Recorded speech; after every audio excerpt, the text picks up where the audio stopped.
দুঃখজনক সত্য হচ্ছে এই মুহররম মাসেই এখন খেলা পড়ে গেল। তাও বিশ্বকাপ, ফুটবল বিশ্বকাপে কে জিতবে এটা নিয়ে আমরা এত ব্যস্ত। ফজরের নামাজের সময় খেলা পড়ে, সারা বছর না জাগলেও এই সময় কিন্তু আমরা অনেক যুবক, অনেক মুরব্বী সবাই আমরা জাগ্রত হই, কারণ প্রিয় দলের খেলা দেখতেই হবে। আমার মনে হয় দুইটা দেশ যদি হেরে যায় তো বাংলাদেশের এই টান টান উত্তেজনা সব শেষ হয়ে যায়, ঠিক না? একটু মুহররম মাসে আপনি চিন্তা করেন, কোন মাস আমার আপনার সামনে দিয়ে চলে যাচ্ছে, যে মাসে আল্লাহ রাব্বুল আলামিন মূসা আলাইহিস সালাতু ওয়াস সালামকে মুক্তি দিয়েছিলেন ফেরাউনের কবল থেকে। আল্লাহ তাআলা ফেরাউনকে লোহিত সাগরে ডুবায় মারছেন। নবী মূসা আলাইহিস সালাতু ওয়াস সালামকে আল্লাহ রাব্বুল আলামিন মুক্তি দিয়েছেন। এই মাসটা ছিল মুহররম। এই মুহররমে অনেক ঘটনা আল্লাহ রাব্বুল আলামিন সংগঠিত করেছেন। নূহ আলাইহিস সালাতু ওয়াস সালামের নৌকাকে আল্লাহ রাব্বুল আলামিন জুদি পাহাড়ের মধ্যে নিয়ে থামিয়ে দিয়েছেন। এই মুহররম সেই মুহররম যে মুহররমে আল্লাহ রাব্বুল আলামিন অসংখ্য নবী আম্বিয়া আলাইহিমুস সালাম, অসংখ্য নবী আম্বিয়া আলাইহিমুস সালামদেরকে শ্রেষ্ঠ ঘটনাগুলো উপহার দিয়েছেন এই সেই মুহররম মাসে। মুহররমটা যেহেতু আল্লাহর কাছে অনেক দামি, আল্লাহর কাছে যেহেতু অত্যন্ত মহিমান্বিত, আল্লাহর কাছে যেহেতু অত্যন্ত সম্মানিত মাস এই মুহররম, এই মাসে যারা আমরা বসি একটু চিন্তা করি কেন আল্লাহর কাছে দামি। আরবি 5টা অক্ষর নিয়ে মুহররম, মিম, হা, র, মিম, মিম, কয়টা হয়? এই 5টার ভিতরে মিমই আছে 3টা, আর আছে হা আর র। প্রথম আল্লাহ রাব্বুল আলামিন যে শব্দটা মুহররমের ভিতরে যে অক্ষরটা দিয়েছেন সেটা হচ্ছে মিম, মাজদুল্লাহ। এই মুহররম হচ্ছে আল্লাহর কাছ থেকে অনুগ্রহ পাওয়ার মাস। আল্লাহু আকবার। নবী মূসা আলাইহিস সালাতু ওয়াস সালাম চতুর্দিক দিয়ে যখন সামনে সমুদ্রের ঢেউ আর 3 দিক দিয়ে ফেরাউনের বাহিনী যখন ওনাকে ঘেরাও করে ফেলেছে, নবী মূসা আলাইহিস সালাতু ওয়াস সালামের সঙ্গী সাথীরা বলা শুরু করেছে, আজকে মনে হয় ধরা পড়ে গেলাম, আজ মনে হয় বাঁচার কোনো উপায় নাই। নবী মূসা আলাইহিস সালাতু ওয়াস সালাম বললেন, কাল্লা ইন্না মাইয়া রাব্বি সায়াহদিন, অচিরে আমার মালিক আমারে পথ দেখাবে, ফেরাউনের হাত থেকে মালিক হেফাজত করবে।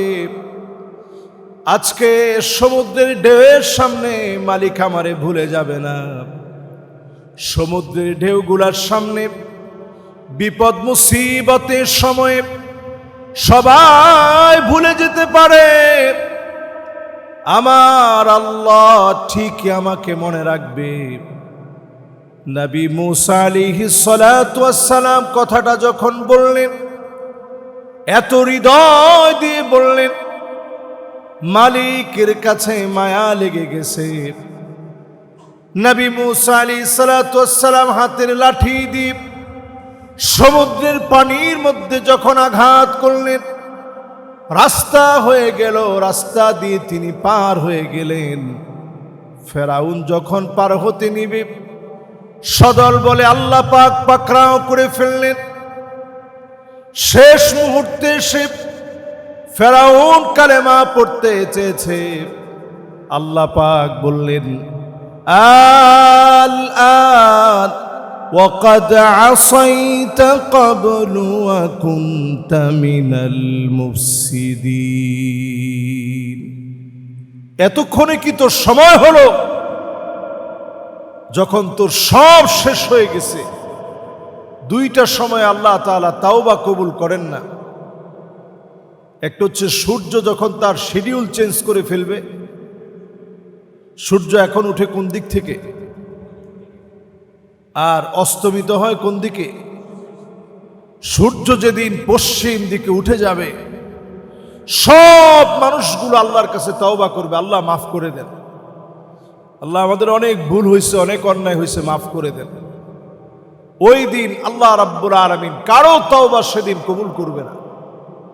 আরেকটা সময় আল্লাহ তাআলা তওবা কবুল করেন না, মৃত্যুর যন্ত্রণা যখন শুরু হয়ে যায়, নাক দিয়ে যখন গড়গড় করে আওয়াজ বের হয়, ওই সময় তওবা করলে আল্লাহ তওবা কবুল করেন না।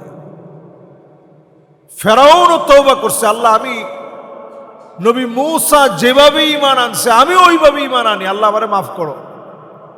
আল্লাহ বলছেন না, ওয়াকাদ আসাইতা ক্বাবল ওয়া কুনতা মিনাল মুফসিদিন, তুই ছিলি সন্ত্রাসী, তুই ছিলি স্বৈরাচারী, জমিনে ফাসাদ সৃষ্টিকারী, আজকে আর তোর কোনো মাফ নাই। সেই জায়গাতে আল্লাহ রাব্বুল আলামিন নবী মূসা আলাইহিস সালামকে হেফাজত করেছেন মাজদুল্লাহ, আল্লাহর অনুগ্রহ দিয়ে। এই সেই মুহররম মাস, এই মুহররমের দ্বিতীয় যে অক্ষরটি রয়েছে মিমের পরে হা, হিলমুল্লাহ, আল্লাহ তাআলা এই মাসে মানুষকে ধৈর্য শিক্ষা দেন। যত নবী আম্বিয়া আলাইহিস সালামদের ঘটনাগুলো ঘটছে, আপনি একটু চিন্তা করে দেখবেন কি পরিমাণ পরীক্ষা দেওয়ার পরেও নবীরা ধৈর্য হারায় ফেলে নেই। আমরা সামান্য থেকে সামান্য বিপদ হলে আমরা ধৈর্য হারায় ফেলি, আল্লাহর কাছে বলার ভাষা ভুলে যাই, আল্লাহর কাছে বলার ক্ষেত্রে আদব ভুলে যাই। অনেকে বলে যে বিপদ আসছে নামাজই পড়ব না। আল্লাহ এত মানুষের দেখে শুধু আমারই বিপদ দেয়, আজকে থেকে নামাজ ছেড়ে দিলাম। আচ্ছা, আমরা সব মানুষ যদি নামাজ ছেড়ে দিই আল্লাহ লস হবে? সব লোকেরা নামাজ ছেড়ে দিলে আমার মালিকের কোনো লস নেই। সবাই নামাজি হয়ে গেলে আল্লাহর কোনো লাভ নেই। আল্লাহ শুধু দেখতে চান আনুগত্যের খাতিরে আপনি কতটুকুন আল্লাহর সামনে অবনত হয়েছেন, মাথাটা কতটুকু আল্লাহর জন্য অবনত করছেন, আপনার কনসালটেশন, আপনার মনোযোগ কতটুকুন আল্লাহর জন্য আপনি দিয়েছেন। এটা শুধু আল্লাহ একটু দেখতে চান যে আমার বান্দা আমার জন্য একটু আসছে কিনা। একটু যদি আসতে পারেন, একটু যদি আল্লাহর দিকে দৌড়ে আসেন, আপনি হেঁটে হেঁটে আসবেন, কাহারুল, আল্লাহ তাআলা দৌড়ায় দৌড়ায় আপনাকে রহমত দেওয়ার জন্য চলে আসবে। আল্লাহু আকবার।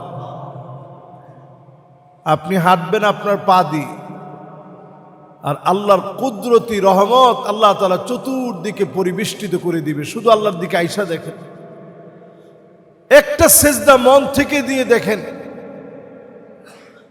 নামাজ পড়ার সময় একটু মনোযোগটা বাড়ায় নামাজটা পড়েন, মন ছুটে গেছে আবার টেনে নিয়ে আসেন। এই মুহররম থেকে হিলমুল্লাহ, ধৈর্যের শিক্ষা নেন।